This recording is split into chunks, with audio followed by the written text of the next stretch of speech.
Catholic Charities is an organization that, even though it's on a national basis, each individual diocese has their own office, so we're independent of the other dioceses.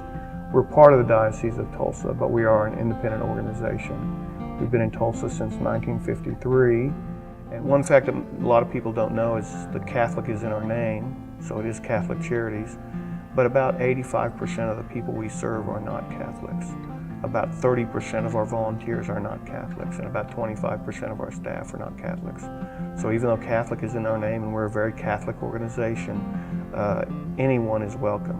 We've had staff, we've had volunteers that have been Jewish, atheists, we've had Buddhists, people from Islam faith, every kind of Christian faith there is, and lots of no faiths that come and serve. I think when a person comes through the doors here at Catholic Charities, that they have come and they will experience Christ. Just about every day, it's the people that work here.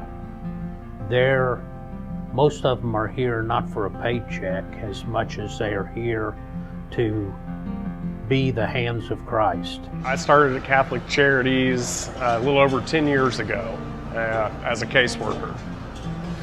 For Catholic Charities, a big part of my job is managing volunteers. I manage volunteers in our food pantry, with our hot meal program on Thursdays. I also manage our warehouse and our seasonal programs, which consist of coats for kids, Christmas toys, Thanksgiving, Christmas dinner, stuff like that.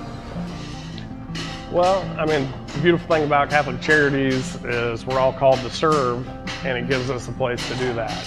Whether it be paid staff or volunteer, our mission here is to serve God's people. And so really, that in itself is, it's a lot of the people, myself included, a lot of times you feel like you get more by working here than it's taken from you. It's, it's a pretty good place.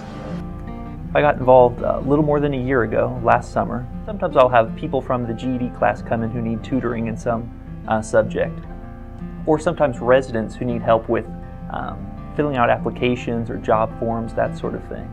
We did ESL for a few weeks, and then my wife and I did this together.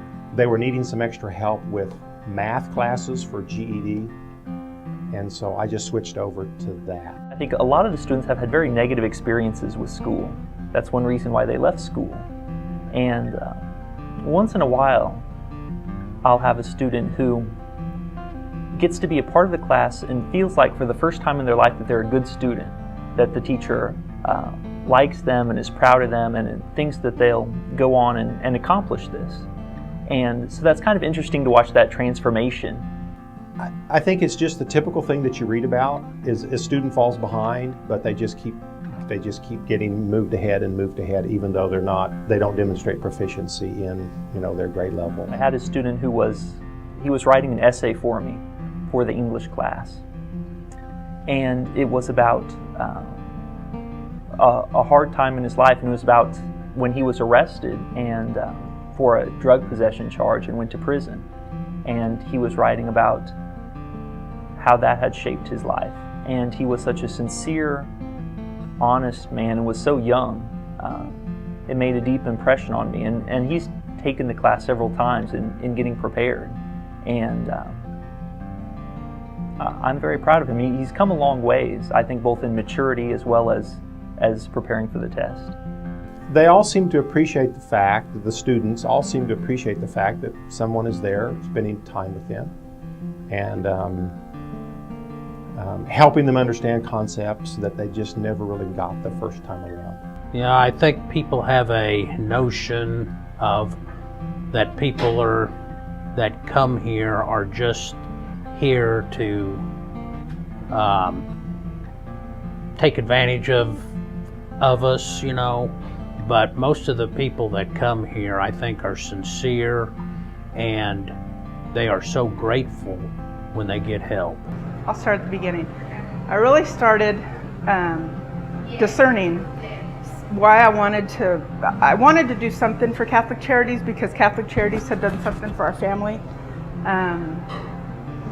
My daughter got pregnant and we were at a loss, found out our insurance wouldn't cover, and I was just frantic. Even though the hospital bills only had been a couple of $1,000s, it was just everything.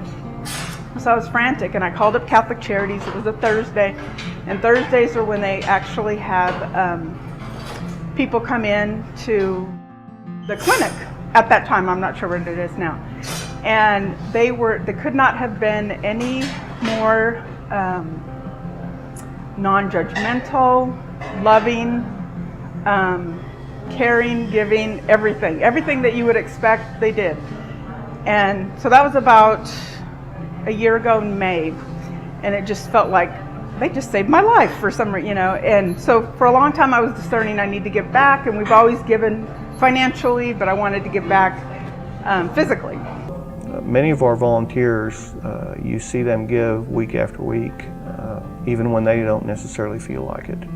We've had individuals that have contracted diseases, cancers, things like that, and they go do their chemo treatment, and then they come the next day to volunteer at Catholic Charities. And to see people give in that selfless manner is overwhelming sometimes. I think people underestimate it. Catholic Charities like I do, even though I gave financially all those years. It's like, yeah, it's good to give because it's what you're supposed to do. But if you come down here and spend a day or afternoon, you just see the world opens up. It's just a really, really well-run, just upbeat organization. I see Christ in the people that I work with every day, whether it be a volunteer or staff or the people we serve. There's so many chances to see the love of Christ working here.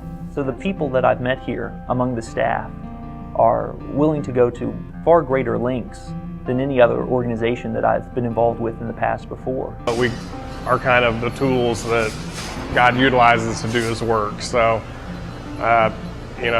pretty much on a daily basis here, I think hopefully the work we do impacts the people we serve. Our mission is to give. We are here to give, and if we didn't have that giving spirit, then the clients wouldn't come here, because they come not expecting to have to pay for anything, not expecting to have to give of anything from them, but yet they receive so much. We actually receive more from them than they receive from us, but you can't hardly tell them about that.